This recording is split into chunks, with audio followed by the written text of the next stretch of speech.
ama sapen ten patin min kathang vein tuni chen taw na kanai jing lain patin le khabuti nga ko ne patinen Kuki Christian Church le montena kukinam mi te patin ho mi te ho inam mi te ho phatte ebo DIU AHI ti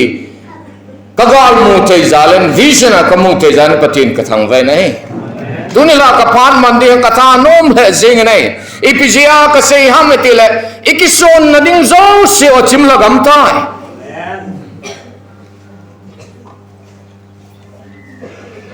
lang khana ka kel lum na rum ka sai ka li so e kon da pun jang hen se ka me ke hin me pi ki khom na taw na kong ha pan silo wang ni se en ka hon lo pe nong la ka to ven pakai iti hetam athiamang tam ta mu ve athiamang ho chama ho bol khil poi in lo ki hal ho chama ho ki hal ka poi ke jong ka chon phat wal ji atu ni chana ka hoi he poi mi phata ta mi chon pata ta mi sonom ta ta ilha so ta ve e ki got sep dan hoi ve na hele o tho zo ho e ta pu nei he chen ka ngai tu na hele ta salama jong mun pi ai ne yo iki vai hom now meeting na ho tu a to thelo na mun so gam tai hagaw lam singa jong ho lam to dolai mun pi tam ta chim tai le lo ki thelo hel khop dinga helung gel ni ka moi tai chelai ta hin ka ngai to ena la sep ta opakai le se na he ka pa ki lo di hu ta le se na hi ka nui na ka mel ka mu ki lo di hu ta tin tao na ka mangi nei patina nei dot bun na chu nang on ki son na zo se o chim la tai tu a ke nei son diu ta zen hat the ka bo ding ha ta ti na he hallelujah ye chin tu ni in ka tu sei ding e kai se sen ka se de ka lung na chim pun te ke ho wang pakaya ka ki son diu AHI ti hi ha samai sab diu AHI chi tu pi di wa kain le nei ale thum vega se heten ke ho wang kan ti teng le pakaya ka ki son diu AHI ti chen hon nen sei diu AHI na i khut khat se sen dom po tin khut ni in dom hoi te o ke ho wang ke ho wang ke ho wang pao me pakaya ka ki son diu AHI tai ki son na ding dam ka nei ta po ve nei zong le wang ka ki son na diu AHI ta poi ka hetchen be set jing ta ve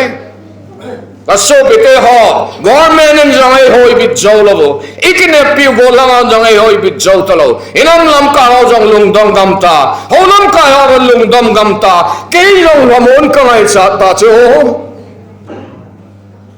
na ka ki bola prophet of hope ka ki so hi bo chu tu sei tam ta la visioner tam ta prophet of doom ki so gam ta chu igen thei du thu bo ki sei ta ai lo ale ikan du thu bo ki sei ta ama wang tu ni a he prophet of hope pathen thu ta ke to pathen thu dong sia ka sei ding he koi hele pakaya ki song nam mi che ke man phat thei ka bo ding he ti ai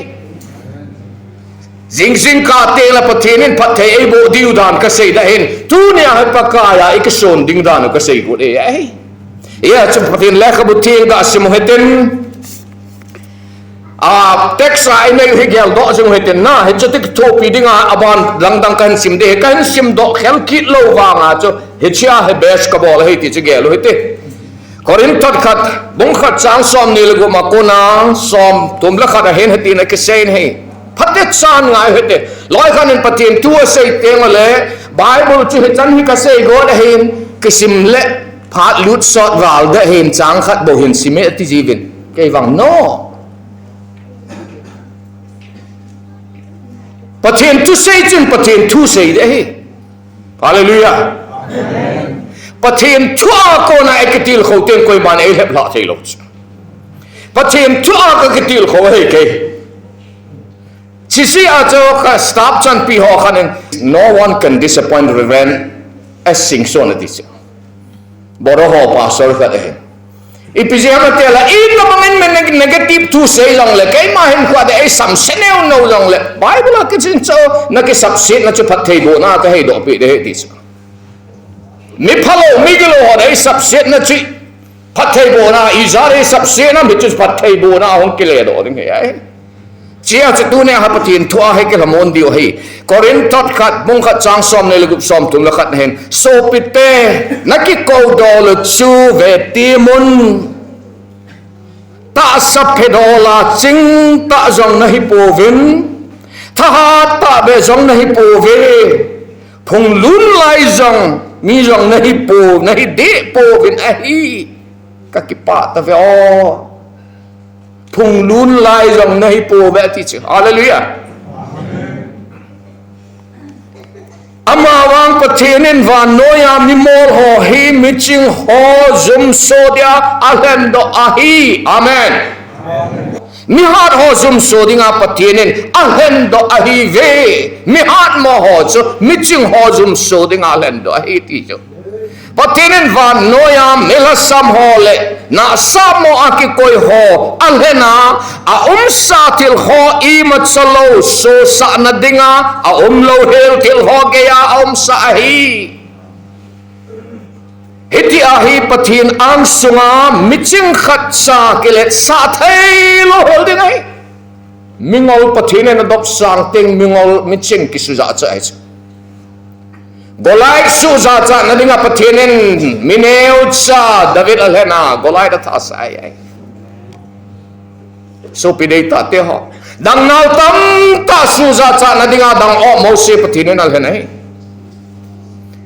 mi pilin tam ta sum zum so na them pu kita alo a cha te yang pate cha patin la lama pui hoi the lo ding khat zum so da dinga pathinen Samuel chapang apau the pan pan zinve he the lo pathin o ham he the lo pa lena pathina kita lo mi mo su zum so ta chalem he tu ni ai ka so pete ho pathinen mi mo ho cha le hi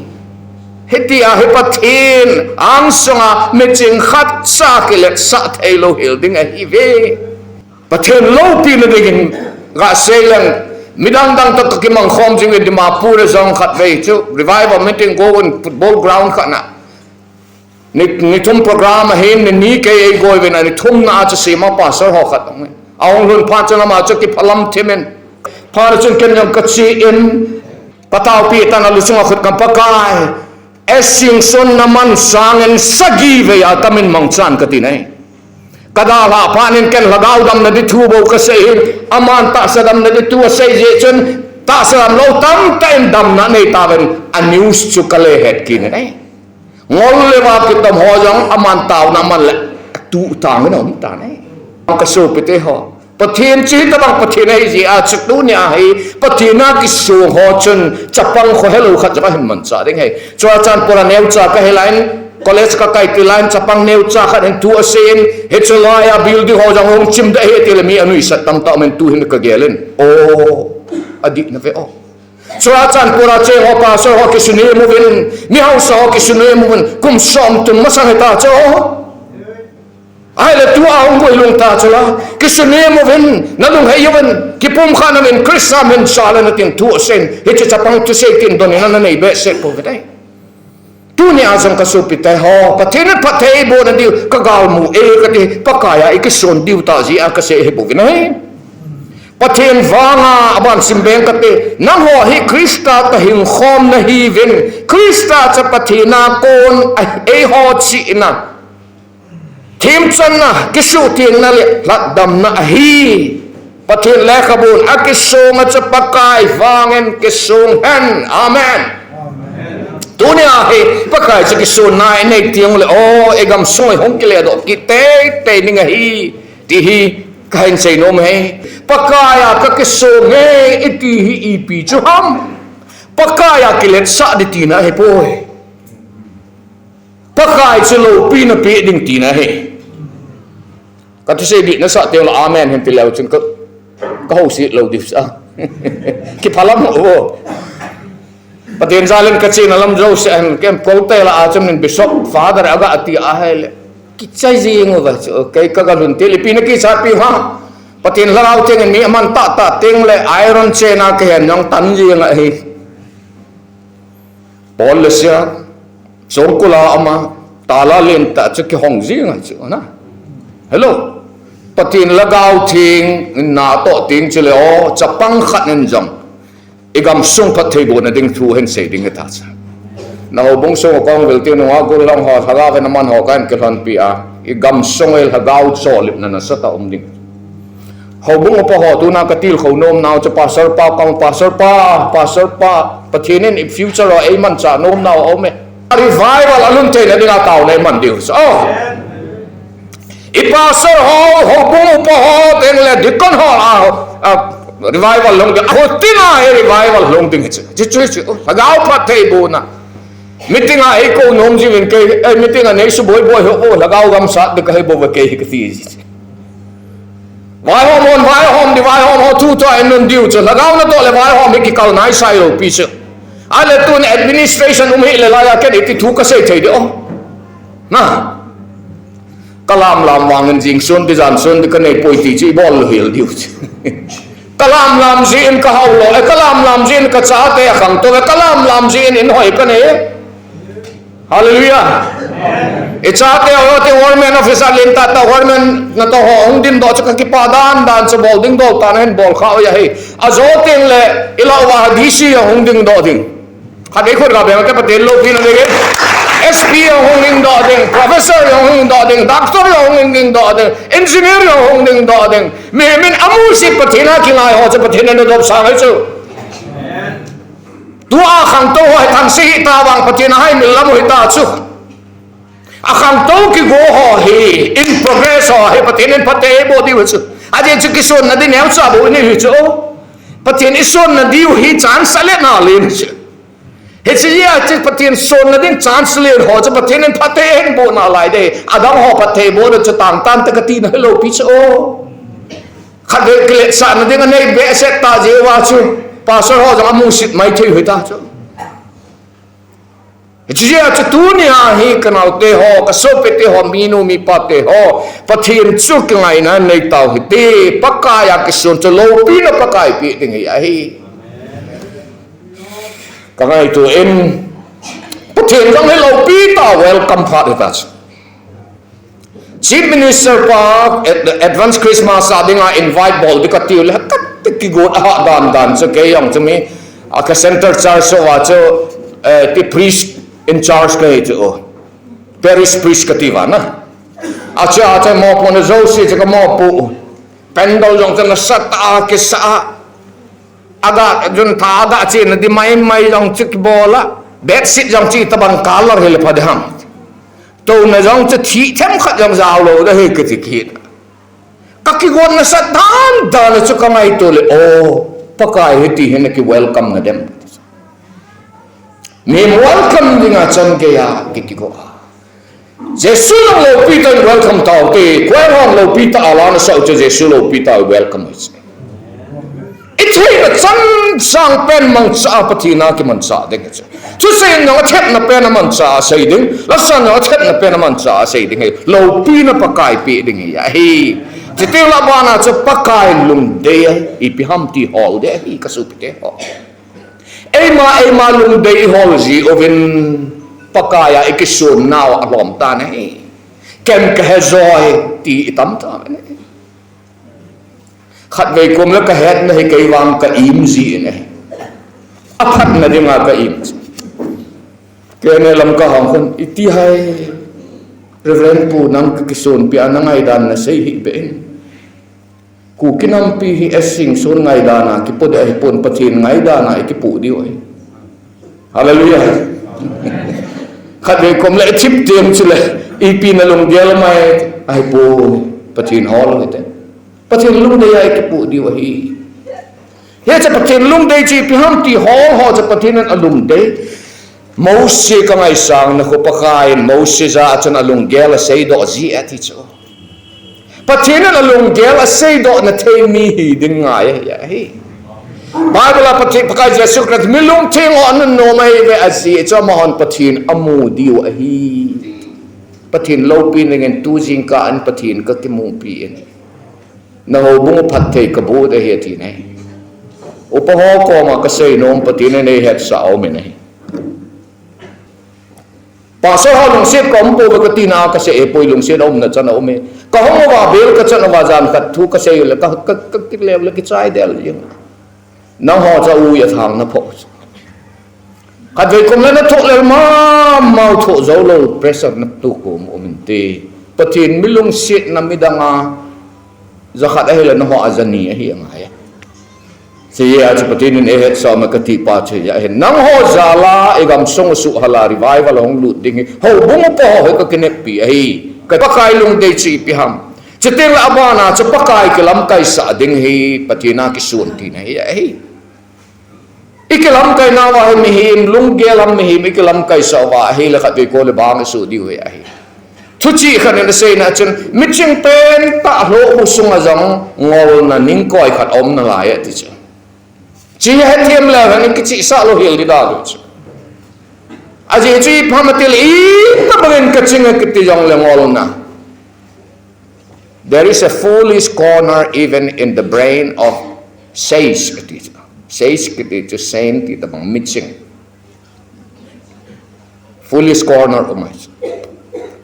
tengah lagaw mi pen tamim lung sunga jong sit na lung gel tay na lai Superman ki lo chu thiên na lama yung Superman ki lo pi chu patien mi lung sit na zi se bawa chu hin khutin ki mang the chu Krista hin na kanay lo wa ahil kapat na a chu patien kasu lung hai thầy hỏi lo ya hi ia che pakai kelam kai sa ding ngai ma sing he ya hi ting la ba na pathin ta san ding hi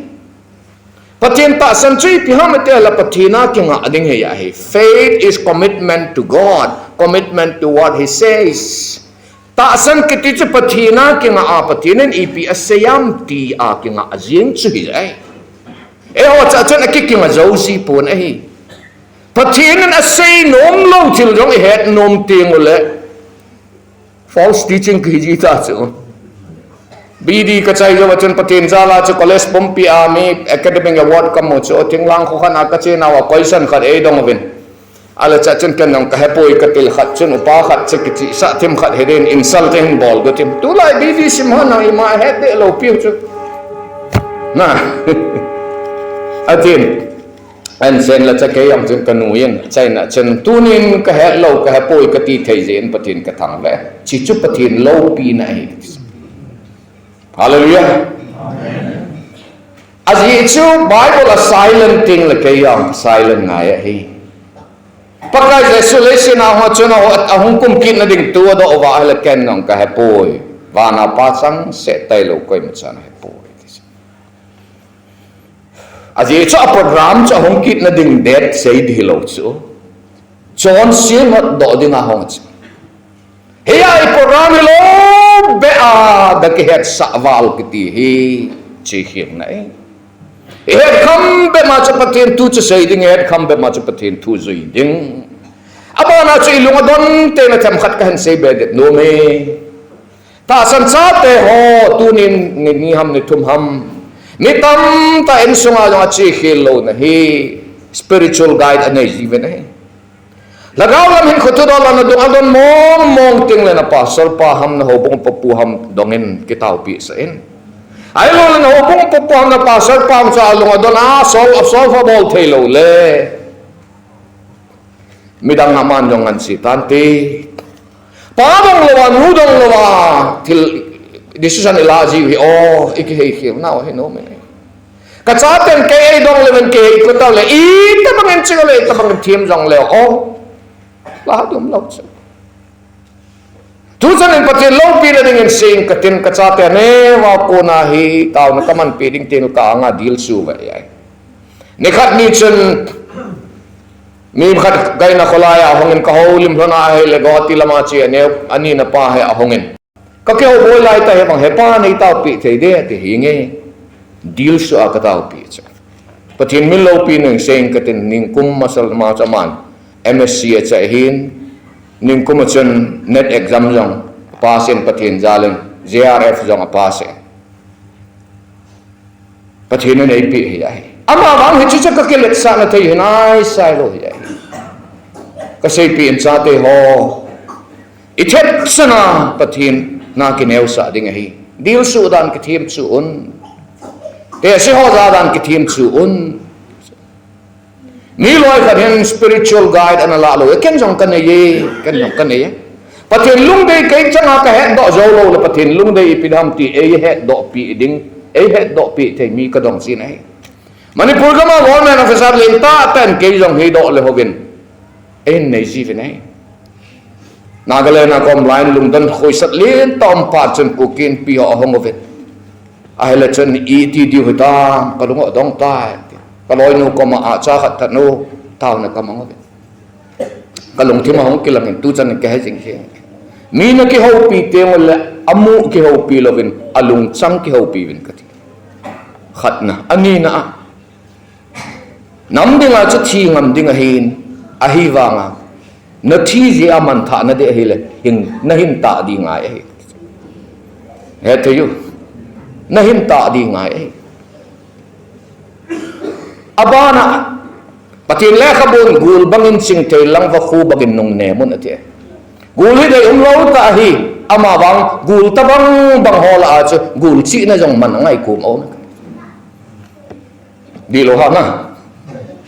chi ji a chu thil thum ka sei pe tu chanin ka he patin zalen he chanam lam ka ho chu tu chanin adam na lai patin ka thang vai nam ding a jong man te ta hi na lai aminu ka sei khel ngai po dunia he patin lung dei chi pi ham ti hi hol jung ai ai ken jong midang jong na zat dang jong ome sapten mentor ti vene lung thima mentor a guide ding him ki nei chi ngai ai na tabanga chu nei no mo ai la ka phone number ke lau ka kison na thu hai pun na pa to na boy na yong theology simlaya chapang khat hi pa ju kham jing alung dong wala thungin tin kapai nang tabang hele bola thu ka ngai da ham ka vet sang mela ka te ki patin that thwa sa lo na lam jing hon bona chapa bible sema sol lo wai bola na pa na sei si tham chapa patatan ka sei ngai christmas sotia na che den phai lang ho hen na che ting he pa na chunga ka ki pa mitam te na cha te theology sima sol wa ke nei sol ri ki pa thu se abana na pa nil hi na pa ko ma kapin ka des na pa na ngai lut le na ka de ke yang ka ji ka pa ma sanga ka lunga don ting ka pa lung chang ke hei to ba se ni chi pi ham iti a he la so pute ho kineu sa ngai ai ikineu sa te la patin nei ke ho pi ji ai dunia se no mu chu ipi ham iti a he la patin chalo pi nai pi o pakai ta san di pakai chalo pi na zo se chai na zo se ama bo che chai sang wa ama a che ikinga di wa hi ti hi khat na kan se no ma hin chale abana ibola patin chi kisun nai nei di ham hi chima sang nun sam number som lili chang git na hi bible quote kan ha bol de hi ke ho patin zinga tang lo helin ka kisong ngawin ton sot anamin ka thangwa jing di wa hi amen ton sot anamin ka thangwa jing di wa hi imazo se a patin choi at hi patin isun na hi ilo lin na patin choi at ding ilo sap na iwang si na patin na kinga ding kikinga khil lo hi ai ikison na diu hi iti lai phat he jong le pakai ama jing bo che hiding hi phate chan to pa statement se hi aji chakhat ve kom le thu chi ta banga hong ki se hi ji chen mel chi anga yen pathen che kison na ana nei ting nang kison khela nang na kison khil ji ana lu lo ding a hi pathin na kison le na kison wala na hu na ako na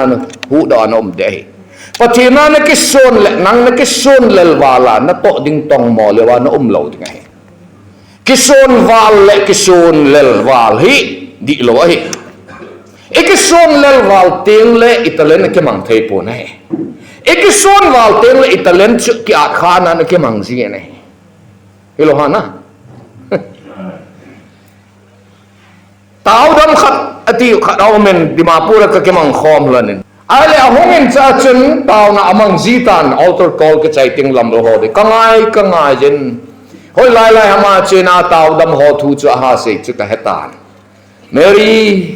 kanau nu khat ve hung ti mo tau na ga mang khom hete Father ri piham tu ne ang na pan na ho lum pi ai Mary patinin naman jen ka kipa le je ama wang tau na naman ding ting le Mary therapy tau na ami adam thu na ha sei walta Jesu na su dam ho thu ha sei azole na tilpi chu kito kha nan mang kha na te mil so leven patin ko mangai dam thu min nang tabang pa ka nei ji ka kipa ti tu chanen patin na mang cha adi e patin tilpe e pe chu kipa pa amma wang patin e pe pa hai mil lewai tilpe ikilet sa pi kha ding chu ti za du mai ikison valting le gari accident ho ka thim lo ho ai be set po thim lo ho akichan accident be set po a thim wal ho accident lam selai long ai be set po lam nom lai pathim thu an tek wala na lu le phong ding dimi lo de cha kei ka thim ka chinga ka ti na pon ka upa ren thang kholal ren he na ma jam metik jang pass lo cha LPH kiti lai kan ho si bai BD kan cha ya BTH jang cha college academic award kamo chen tel BD ang kamo chen mai cha me sim pin kanao ke wa hi ka hello ji wa ka lu de hin nang hin het ji an lu de hin ne het ji an lu ting a pho do ji lo de hi a hello lu a he khan in hong pho le ki chai ta a he lu le kon hi ti ta chỉ agin sing sing kapan lowa ge na Bible chang sei ka he kati ka chup chuma ka tu akan sa ji chiti lo le midang ka hil le nung le kei ma ta la lovin kha nge tinai kilet sa na point so hong lu ding ten chule ti ki chum mai thwa kenon sa ji ji ya chu ne a hi hoi tho na he I phami piam kilet sa na ding chu lo hel na ding a kei ho wang pathian sing tang lovin ka kisong lovin ton so namin ka thang wa di wa hi tinai ya chutunia hi pathinai kisong na diu aji chu pathian hi imazo sa sim pa hi source of life ama nei sim hi hi in kho hi ama khuna hi hi aman egon to hi hi aman ilima mel agon to hin abon na isay kit diu jang aman het ipi igel ham jang ti aman het so ke ai khat vai kom la ka di eti hi ema looking glass a ki ve ai pathin looking glass a na ki ve teng la di ta na mu ting ai pathinin itin na Vietnam ti chu ki ve teng chu la ki di zo si lo ai I cha chunga jang ki di lo si chunga jang ki di lo ilo le ito khompi chungang kidi lo hi ai chi ya chu pati le sim pa hi ji a chu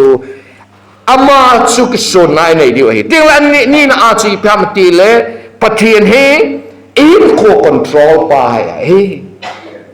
to our present situation as pathianin imazon God is in control of everything to our kading do pet jang namon ka to thim pet jang namon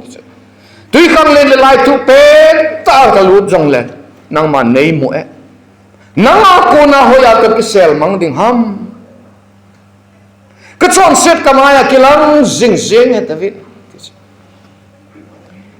pakai ang songa thim mo na ki khol do thei mi him ho he mi wang pha hi nei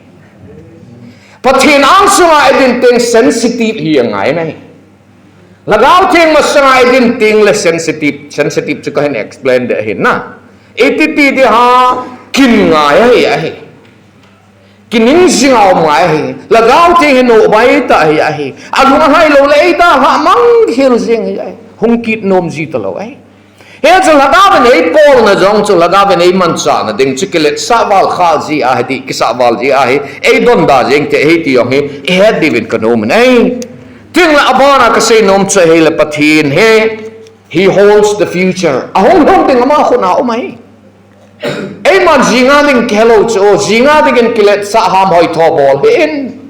jinga ipi hong ding nang in ipi na he nam aki pho ma ngong vai pun le pa cha het man lo hela bol dam mo hela ki su get ding he ti patin le ka bu thing patin le ka bu thing ra sei chu tu chi lama chu ven ai lungsim ki si te he nga pakaya na ye chlaya ki mang cha le broken heart chu alung sim ki su chi pho ki neo sa ho chen pakai anai ti se pakai nai na pen tai long thim ki si hein te le ki neo sa he ti he di ya hi pathinin tunil ha panin ama a ki song ding nei de pe nahi david pathina ki son je chun golait mihang san pa gal hat pa cha than nei te le sadrak me sak bet na god da dil te ho loi hum mai swa le lut wang wa chun pathinin hu do tho vi nai tu ni hin pathin he hin na dinga bo ita san diu he pon thi pi dinga yang ita san diu he hin na ding mai maya pathin ta san he pathin nei man cha na kham he po isen si pi hamati ala pathina ke song mi ho cha pathin phathe bo ve sadrak me sar bet na go te ho jam chun ve taon chalaya melim sim tu aleng paule masim tu anga na bo khub lo le meilhum sunga le lu na nom diu hi ti chu first degree of faith chi hi akhat na chu nei le lut jong lau chun kapathin ne hu hing na venti anina second higher degree of faith ai hu hing hi jong le ta ta san thau diu ai ai hon tu la ya vision ita san nom nau chu hu hing na vision bo ita san nom adi ta sei de chu pathin ta san ho hai vision a ki polo pathin thu a ki po pathen ngai lang ngai yun na siya kasi hi Paul chu Jerusalem a chi dinga chu mi ho na mu ta na chi la na hong kile lo de tai ti Bible is na sim do ha ve chi ya che fesi a ga bu ba ma kap ji ma mai chu amu na sa loi o mai chu Paul chun e ho gel dan hele Paul in vision angai lo je na thi lo ai ti di da ni chu na Paul chu Krista me na thi dinga ki pe do ai chu hallelujah amen chi na no hi dan de ta di chu ya chu ka mo ba hi chu Paul ni pi se yam Krista ke dinga thi ba nga chu ke jong Krista me na thi dinga ki pe do ka he ka chi a ka thi ding jong ka chi a ka thi de tia thi ta chu la thi pi dinga patin ta san ho bo che la ga be na man phei chu hin pi ding mai maya pathin nai to di lo pi nop sa na ding mai maya pathin nai to di lo pi pathin na to ho cha hau dim be chu pathin ni phathe bo de chu pathin na to ho cha pathin na man sa ding chu a hi la pathin na to na chu isa khau long che tam khat so do mai chu hi do ana ai lo ba ele ni long yong chu tu do mangai chu mi loi khan tu la ya he katte Bible kale at interpret boy loi ma chu New Testament na so ma khat pi de thu kisin boy ti loi khat jong na se ti ipi na se ha Old Testament na so ma khat pi de hin New Testament na so ma som pi de he tai nang so ma khat na pi nom lo man mana Bible akale akalawa naman ham so ma khat bon pengap chalo pan New Testament teaching podo hin ka ti pi so ma khat pe chu so cha na he ka ti lo pi so pathian tu e mar adinga suitable akile ding lo pi chu hallelujah amen pathian nai tu a he le yo to kha ding pathian nai ko le cha la to kha ding pathian nai to kha le idam thena la to kha ding so tua kai ti pen pe ma doctor na pen le yo teng pau thei lo wa na de he ti cha oral code है ना oral code ये follow होता है अगर डॉक्टर पाक का गैर साहे ले बोरो कई माँ डॉक्टर ही चो सिंगसोन न जे चंद दिखा ओ में न पाव लो दे थी जे चंद दम ने से ले साजम का मौल थे इन ना अतु याव जम का मौल थे इन पाव लो दी जे चंद वाम चहासा का समूह अजे चु कई मिहिल कहिंग ने का क्लास तुम कला है every week ahi jingka kon tagu ble sacrament ko hop ji hi student ho na ni ve ke hom ji jingka se adi osan atam jo aken kala chimam jo ase ajati ahla solution khat pe na soundbox neo cha khat ki choi na all cha chan pa ben ai le soundbox neo cha ka ki chwa ka pa wa ai le tak te no pha ka sen tin ka koi do ki ta chu tu chana ka lung thima ha mang lo opaka ase thei lo vocal code nei pi ka ti ata na ka man ta hallelujah amen ka student honen head do pha na ka sei do nom lo chu ibola chine man ham tu ne a ti la sei do lo si thalo chu ti ka ho ta cha ka le ta cha ka bi no me cha pang khat ka ata nga thei ta paka kapahi oi na pikite te ama paulo le ki hon na thu I ti ka khel di ta no me cha pang nga chu kap China lu chung wa khut kham ma sa te ho patin na ta na sa ta ka be lan khaden ko ni ko be thei lo no diabetes ka hi operation ding ai thei po na zathum bal che exercise kala kan control zal som thuma na kai ha de ai ti pathian zal som la ngai ka kai kamit lam khat he 35,000 money asuma na lens e kumpi ai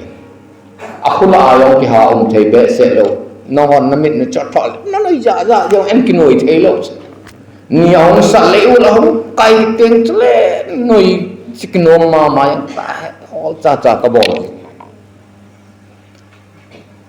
ha so pite ho kei wang seperti lo pin ka se ka kilat sa na ka se ka lo no nei ti jat pi ji tui jat the ma tui jat na thi a hin tu sei pa pul pin a thi lo ya thi ham ka ti ka ke ko bang ta pa lo pin ni hallelujah nang lekin leisen em te pathe ko na chi bol do the boy amo mong nang le pe hi patin nei man cha hi tu na pastor san pe holo bo po ka til kho na no mi che hi e pa te ho lung na ko te tu na ka thu khat ka se pe ho mi pi ho no ka te cha ngai yo na lo ma ton te mo le ho ko po ho na lu chu ma ko pi ma sa ni ka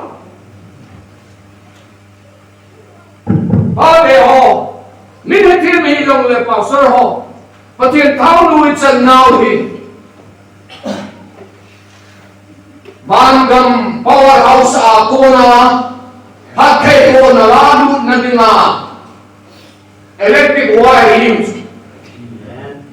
lai awa hi, powerhouse a kona hukki jona, chahe huwa hi. Namon bang no na tao pi chu na no na tao pi lo chu pathin ka power house a ko na ka so ri chin na na lo nu chu ka tao pi chin na lu hanu chu ka tao pi chin na lu na ba chu ka tao pi dam di hi ti chu pathin tu na se che hele khut the no hen na chin hen na ka tao pi hen a chon sin no na mai da ong di hi pastor man ngai tam de hi tin hero bichu akisi de le Christian ho ho pastor order ho mang cha chu angai tam de hi bichu e ho hin direct patin pathe ko na chamdi ngai ki ko wal dio wa individualistic hi ham ta chu ho ho independent lo bi interdependent age ko le ho le interdependent ke mo ho Christian ho chu pastor le ho ko ho chu ma ku ngai dim pastor le ke ho ko pa patin na le ho chu ho ko mi te amai lu diu patin chu ma ku ngai diu ama ho independent lo bi chu dictatorship lo bi chu patin tha na anan se chu electric to power house na sa tan te le I ma cha ko thei lo bi chu kita ro ki da na chu patin everything pu chu power house a ko na kha sa tan pi ai ma cha bo ki ta lo bi chu patin thau ho chu laughing stock an nei lo din patin thau ho chu nui jan nam na nei lo din patin thau ho chu I jam ti a ho le patin da chung jam tu kan le ta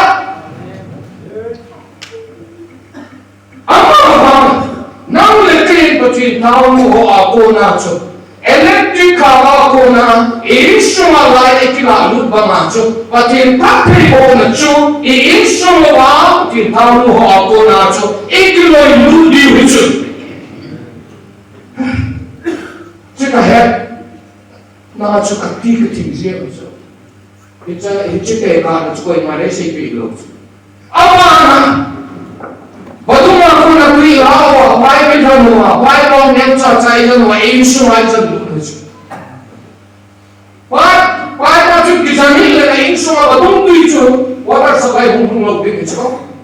But here na cha te ho he, jo so na man cha. But in ho se na man cha, aso pinu meriam le, akito pinu na hen ko ida. Awain, nan se patini na man cha te ha. Khi ho cho lấy man cha te lo ham atiwa achon man para chu pha ta wa chu tu ni ape pe la pha lo mai te chu ai ma ki lang si ai chu he chi si ai ke ni che ka ki cha na i chen ti pa ke ta mo ba so ho chu tu ta lo ka sei si ngom lo chu khang ta ho na te ho chỉ hết thêm leo chu o ka no mo mi lui hỏi ra bọn lồng gì wa mi bạch thiên thao hỏi ra bọn lồng ya bạch thiên bội chặt thế rồi ta chia sẻ dunia hi